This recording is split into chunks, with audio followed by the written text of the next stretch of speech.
Twitch, the #1 live stream gaming platform, has been in hot water for a couple of months. From streamers experiencing sexual assault to the co-founder and first CEO Emmett Shear stepping down, and now with not so appreciated branded content guidelines, Twitch has really dug its own grave. If we take a broad view, it seems that 2023 has become the year of companies making changes to their platforms that are highly disliked by almost 80% of their users. Whether it's the new terms and conditions of Netflix, Discord, or Twitch, each of these companies is facing backlash from its users. But recently, Twitch has been making loads of negative headlines. In the first week of June, Twitch updated its branded content guidelines and made some serious changes to sponsorship policies for streamers.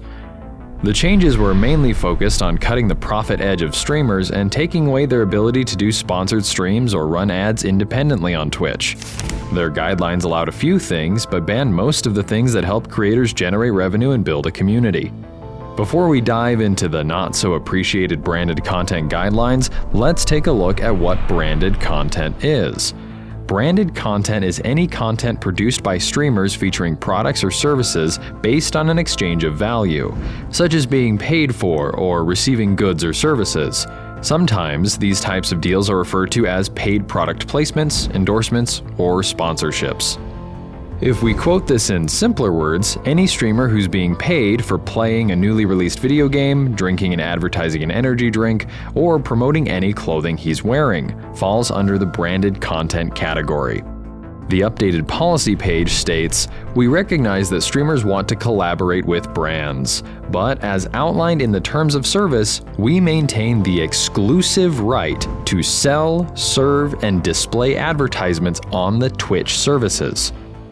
It means streamers would not be allowed to opt for certain types of advertisement. As the policy states, you may not insert, embed, or burn in pre-recorded advertising units into your live stream. The new policy will remove the freedom that streamers once had. Let's take a look at the types of advertisements that Twitch has banned. On sponsored streams, brand overlays or logos are limited to 3% of the screen size. This means viewers will only see the brand logo as we used to see old TV channel logos on our screens. Streamers will not be able to play pre-recorded video ads during their streams. However, playing a 60 to 120 second burned-in or pre-recorded ad can make a streamer more money than he originally makes from a live stream. They will also not be allowed to insert or display any promotional banners or play sponsored audio directly into their stream. Twitch has also banned promoting any get-rich-quick schemes, issues of public debate, and medical-related products or services such as prescription drugs, pharmacies, and medical treatments. However, they've still allowed a few types of advertising, like showcasing sponsored products in the stream background, unboxing products, and including promotional links in the chat. While these updated guidelines might not affect big streamers who also have an ample amount of followers on other platforms like YouTube, these can have a direct impact on small-scale streamers who spend hours doing live streams and those whose entire livelihood depends on branded content. One main source of getting frequent brand deals was on-screen advertising, but now it has limitations. It's limited to just a logo, a tiny logo that apparently cannot take up more than 3% of your screen. If the new guidelines are implemented, then charity streamers would be at the top of the list of content that would be whitewashed on Twitch. We raised almost $400,000 for Ukraine whenever the Ukraine war started last year. Under these rules, I would get banned for that.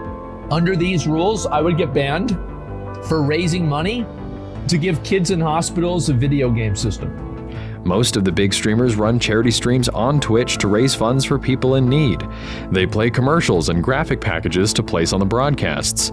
These graphics help make it clear that a streamer is raising money, and also allow the viewers to see how much money has been raised towards the total goal. As of the new policies, users cannot run such banners on the screen to promote charity, which is a direct attack on charity streams. The new guidelines were all over the internet the same day.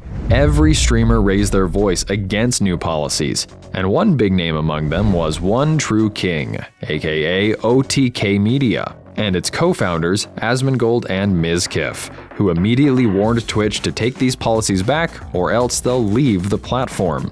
Mizkif also stated in his tweet, all streamers should be looking to leave Twitch if this goes through. Continuing to hurt the bottom line of all streamers, OTK will go to YouTube, Rumble, or Kick. Smashly, one of the oldest broadcasters on Twitch, also raised her voice for the community. The cherry on top, Mr. Beast also made a tweet doing a stream on Kick, which is a direct competitor of Twitch, just to protest against Twitch. The news of the new guidelines spread like wildfire. Twitch ambassadors were allegedly invited to a call with Twitch executives to give their 2 cents on the new guidelines. Steve Saylor, a blind gamer and Twitch ambassador, raised his concerns about low vision streamers and users. He stated in a tweet, "I brought up the concern for disabled creators. The 3% logo size rule isn't accessible for low vision users as it is too small for overlays and even smaller on mobile. So Twitch will be reevaluating this and hopefully change the policy soon." Keeping all the unanimous hatred and backlash in view, Twitch took immediate action and issued a public apology. Dan Clancy, the current CEO of Twitch, also apologized on a live stream for their new policies. Frank, as we wrote it, it was way too broad, and it was poorly done, and we messed up there. And I fully understand how people interpreted what was written.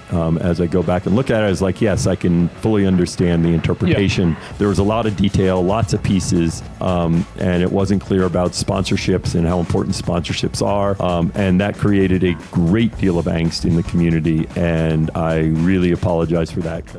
A thread from Twitch's official account stated, "Today's branded content policy update was overly broad.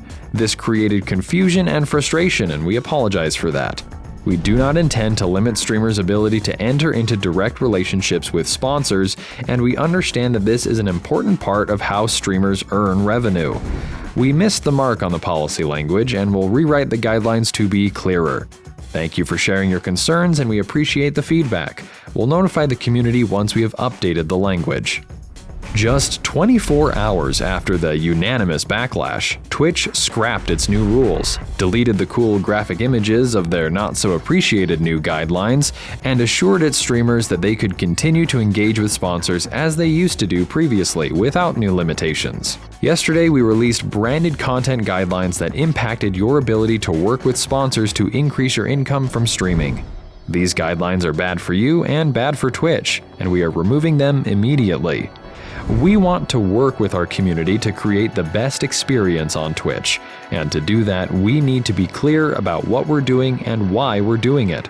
We appreciate your feedback and help in making this change.